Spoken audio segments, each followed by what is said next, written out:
अनजाने में मन का भटकना तब होता है जब हमारे विचार हाथ में लिए हुए काम से जुड़े नहीं होते। हमारा मन तब भटकता है जब हमें जो काम करना चाहिए वो पर्याप्त रूप से संतोषजनक नहीं होता। इसलिए हमारा दिमाग सोचने के लिए कुछ और दिलचस्प चीजों की तलाश करता है।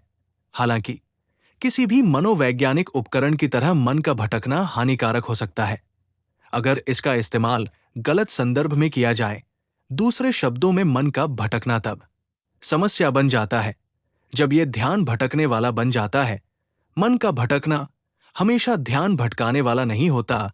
ध्यान भटकना बस ध्यान को पुनः केंद्रित करना है और हमेशा हानिकारक नहीं होता।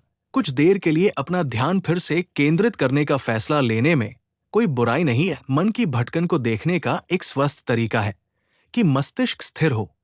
मन की भटकन के दौरान आपके मन में आने वाले विचारों का कोई खास मतलब नहीं होता जब तक कि आप उन पर अमल न करें। यदि आप किसी कार्य के बीच में स्वयं को मानसिक रूप से भटकता हुआ पाते हैं तो महत्वपूर्ण बात यह है कि इसे ध्यान भटकाने वाली क्रिया न बनने दे। मन का भटकना आसानी से बेकार की चिंता और चिंतन में बदल सकता है। जब ऐसा होता है तो विकल्प यही होता है कि वर्तमान पर फिर से ध्यान केंद्रित किया जाए। किसी जरूरी काम को करते समय मन की भटकाव को नियंत्रित करने का एक सबसे अच्छा तरीका है कि आप उसे विचार को जल्दी से एक कागज पर लिख ले।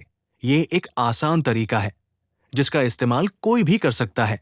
फिर आप अपने विचारों को इकट्ठा कर सकते हैं और बाद में अपने विचारों पर विचार करने के लिए निर्धारित समय में उन पर दोबारा विचार कर सकते हैं। अगर आप अपने विचारों को थोड़ा समय देंगे तो आप अक्सर पाएंगे कि ये अति महत्वपूर्ण विचार वास्तव में उतनी महत्वपूर्ण नहीं है। अगर आपने उन पर इस समय अमल किया होता तो वो आपका समय बर्बाद कर देती।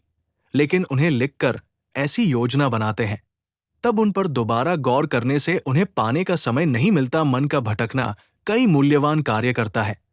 ये हमें भविष्य के लिए योजना बनाने और अपने अतीत से सीखने में मदद करता है। मन के भटकने को अक्सर बुरा माना जाता है लेकिन ये एक मनोवैज्ञानिक प्रक्रिया है जो हमें प्रति स्पर्धात्मक लाभ प्रदान करने के लिए विकसित हुई है। मन का काम सोचना है लेकिन विचारों में फंसना ना फंसना आपका चुनाव है। शांति पाने के लिए आपको विचारों के साथ बहने की बजाय एक अलग दिशा बनानी होगी।